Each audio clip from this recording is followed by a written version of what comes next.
Ho, ho, ho, ho. Greetings and a Merry Christmas from a very cold Brussels. 6 degrees today. I'm still not used to that cold weather. Been here for over 10 years now, and every winter it feels like it's getting colder. The older you get, the thinner the blood, and it feels like it's just very cold. So tonight we are looking at the Glen Scotia Icons of Campbelltown. It is a 12-year-old. This is release number 3, bottled at an eye-watering 51.7% ABV. So big, strong boy. So be very careful when you pour and drink this one. Small sips, and make sure that you're not going to burn the taste buds. So quite looking forward to giving this a nosing and tasting. And we have to thank Ashley Smith, the master blender of Glen Scotia, for producing this whiskey or annual release for us. So quite looking forward to giving this a nosing and tasting. Now, when I started looking at this video and the whiskey itself, on my previous video, I did make a one on the classic Glen Scotia 12-year-old, bottled at 46% ABV, natural color, non-chill filtered, and I liked it. Well, I more than liked it, and I liked the nose a little bit more than the taste for me. The taste was there, and that just that roller coaster, that lovely sweetness, that dark fruit, and then it goes down, and then I hit a lot of the tannins that comes out, a little bitter note that comes out, and I can imagine it's not going to be for a lot of people, just because of that tannins. It was a little bit harsh sometimes, especially if you take a couple of sips, just one after the other. It just feel like that build up of that bitter notes can be a little bit overwhelming. But that also told me or showed me, slow down, take a wee sip. I didn't add water, 46% ABV, and I take small sips at a time, and it was wonderful. A little bit too fast, it's just a little bit too rough for me. So looking forward to giving this a nosing and tasting, just to see if, what the point is going to be with that extra ABV. Now, this is matured in Tawny Port, and I'm quite looking forward. I do like Tawny Port. I like the sweetness of it. So I've been a port and a sherry, and all of those Pedro Ximénez type of whiskies for me is always fantastic. I do like it, and I liked it because that is the type of whiskey that I try. Normally, this is going to be a little bit of a different review. Normally, I would not look at the tasting notes and the nosing notes from the distillery, because sometimes I think they just take the mickey out of us. They are giving us things that I could never find. Now, as I prepare for this one, unfortunately, I saw way too much. I can't get it out of the head. So I thought I'm going to change it a little bit today. It is Christmas after all, and I'm going to look at their notes and I'm going to give my notes. And I think what you can take out of this, doesn't matter if two people taste and nose the same whiskey, the nosing and tasting notes are not going to be the same. We all experience life differently. So when you look at a YouTuber, any YouTuber, me included, and you say, well, that sounds like a fantastic whiskey, I still would encourage you, go buy a sample, go to a pub, ask them if they have this bottle, try it before you buy it. Otherwise, you are going to be disappointed. Maybe you feel it's completely different what one of the YouTubers said, and you are going to be very upset with me. So be aware of that. And I think that's also a way of looking at tonight's review. I'm going to see what they say, and I'm going to tell you what I think. So it is natural color, non-chill filtered. It does have a nice amber color to it. There's a little darkness to it. There is a little bit of a viscosity, a little bit of a stickiness to the glass. And I think it will also translate, of course, once you have put it in the mouth as well. So on the nose itself, cheers. Now the nose is absolutely fantastic. Oh my word, I love the nose. But also with the classic, 46% ABV, it was quite similar for me. The nose for me was fantastic. A little bit disappointed on that taste of the 12-year-old classic. But on the nose, what do they say? Juicy forest fruits. Well, I'm not sure what is forest fruits. What are they talking about? When they have candied nuts and they have a crisp red apple and they have a little bit of a, well, caramel sweetness. Now, the first thing that I got when I put it to the nose is vanilla. Oh, I love vanilla. So I get that lovely vanilla notes. I get a caramel, definitely there's some caramel to it, a lovely sweet caramel. But then I get a little bit of a oak dust.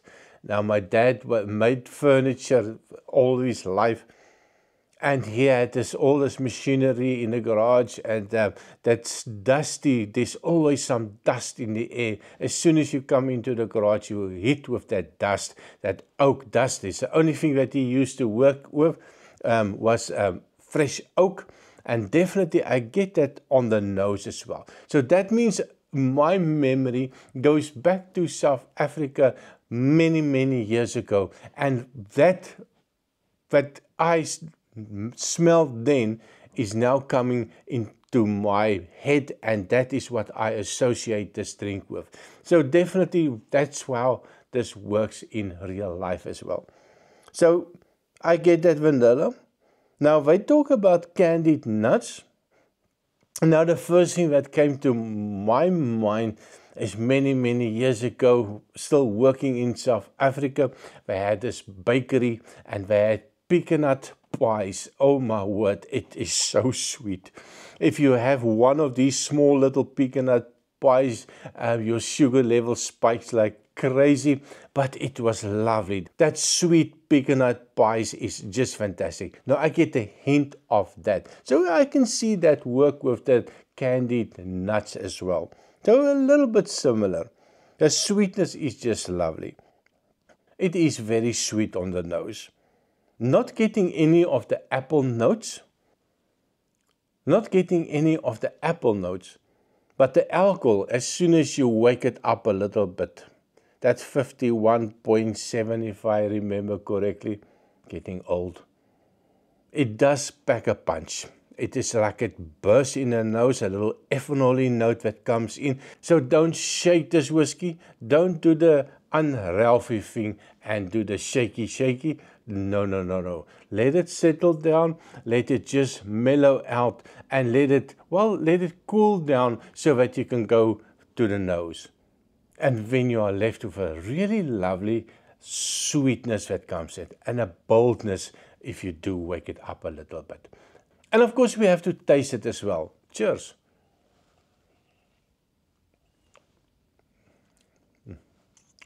Oh. And of course I did take a small sip. Now what do they say? The taste, layers of dried figs, orange peel, unfold alongside a smooth praline, offering both richness and balance. Doesn't really say much. For me, it was very sweet. It's oily. It's viscous. It just covers the mouth. Let me try again.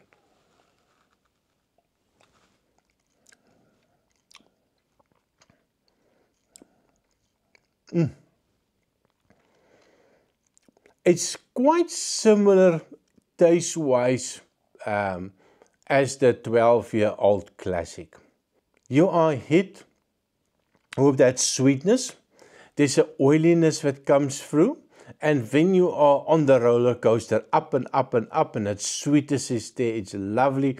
And when you hit with, just seconds after that, you hit with a little dry mouth feel. Well, I am hit with a little dry mouth feel, and then I feel the oak kicking in. that little bitter note, that little bitter tannins, a little bit of an espresso note that comes in. Just a hint of that. But it was a small sip, so it's not going to overwhelm anything. If I go back now immediately, and let's try it. Again, very, very small, couple of drops. And then I can immediately feel there's a little bit more oak coming in, just as an afterthought. And if I go back immediately, definitely there's more built up on that little bitterness that comes in. They also mentioned they have a little bit of an orange peel. I'm not sure about the orange peel. Maybe they think the bitter notes is related to the orange peel, that I can only guess. But after saying all of these things, what do I think about it? Oh my word, it is lovely. And I think, you know, I did bring some water, just to bring it down a little bit. I'm going to go a full teaspoon of water. I'm going to go 2 teaspoons of water. Just to bring it down maybe to 40, 48, 46, maybe around there. Just on the nose, there's way more, well, it feels like it toned down the sweetness for me. A little bit more vanilla. I would not add water to this one, to be honest. It feels like it took away something that that boldness, that sweetness. It feels like that's no longer there, or a little bit toned down. Of water added.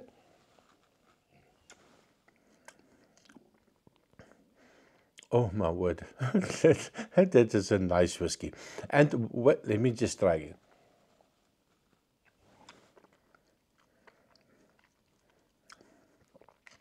Oh well.